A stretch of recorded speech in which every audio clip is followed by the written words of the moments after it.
নমস্কার বন্ধুরা, অর্চি ডে আউটে আপনাদের সবাইকে জানাই স্বাগত। আজ বানালাম একটা ভিন্ন স্বাদের আলু পনিরের রেসিপি। পনিরের রেসিপি বানানোর জন্য পনিরটাকে একটু বড় বড় এরকম স্কোয়ার আকারে কেটে নিয়েছি।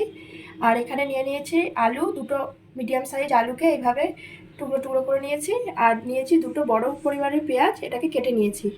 আর এখানে নিয়েছি আদা, রসুন, লঙ্কা আর টমেটোর একটা পেস্ট। আর এখানে নিয়েছি কাজু, চারমগজ আর পোস্ত দিয়ে একটা পেস্ট বানিয়ে নিয়েছি। এখানে কড়াইতে তেল গরম হয়ে গেছে। এবার আমি পনিরগুলো কেটে রেখেছিলাম সেগুলো তেলের মধ্যে দিয়ে হালকাভাবে ভেজে নেব।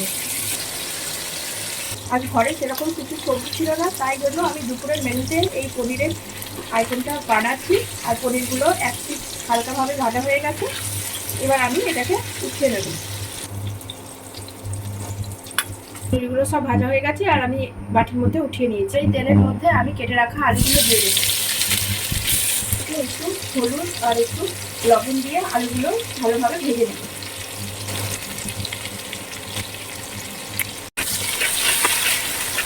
আলুগুলো খুব গোল্ডেন সুন্দর কালার এসে গেছে। এবার আমি এগুলোকে উঠিয়ে নেব।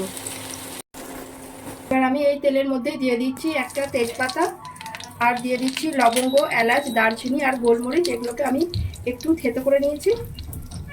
গরম মশলার সুন্দর একটা ঘ্রাণ বেরিয়ে গেছে। এবার এর মধ্যে আমি দিয়ে দেবো কেটে রাখা পেঁয়াজগুলো। পেঁয়াজগুলো অল্প একটু নরম হোক, তারপর আমি বাকি মশলাগুলো অ্যাড করবো। পেঁয়াজটা ভাজা হয়ে গেছে, হালকা বাদামি কালার এসে গেছে। এবার এরপরে আমি দিয়ে দেবো আদা, রসুন, লঙ্কা আর টমেটোর পেস্টটা। এবার এটাকে আমি ভালোভাবে কষিয়ে নেবো, রসুনের কাঁচা গন্ধটা যাওয়ার পর্যন্ত।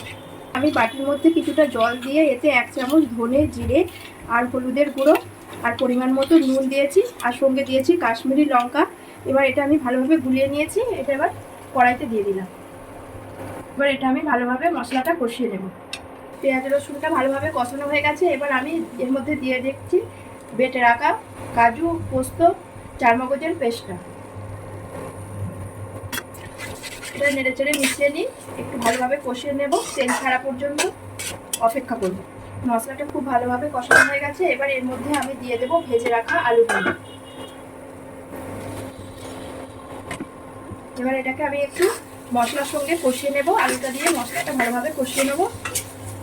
এবার আমি পনিরগুলো দিয়ে দিলাম, আর গ্রেভির জন্য দিয়ে দিলাম পরিমাণ মতো জল। এবার এটা একটু ঢাকা দিয়ে ভালোভাবে ফুটিয়ে নেব। ব্যাস, এবার আমি এটা ঢেকে দিলাম।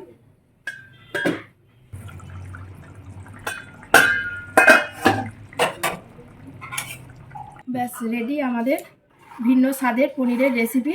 একটু গাজর কুচি ছড়িয়ে দিচ্ছি, আর গার্নিশিংয়ের জন্য 2-4টে ফ্রাই করা কাজু আমি উপর থেকে দিয়ে দিচ্ছি। আমার এই রেসিপিটা আপনারা অবশ্যই ট্রাই করবেন। আশা করি আপনাদের ভালো লাগবে। সবাই ভালো থাকবেন। আজ এই পর্যন্তই। নমস্কার।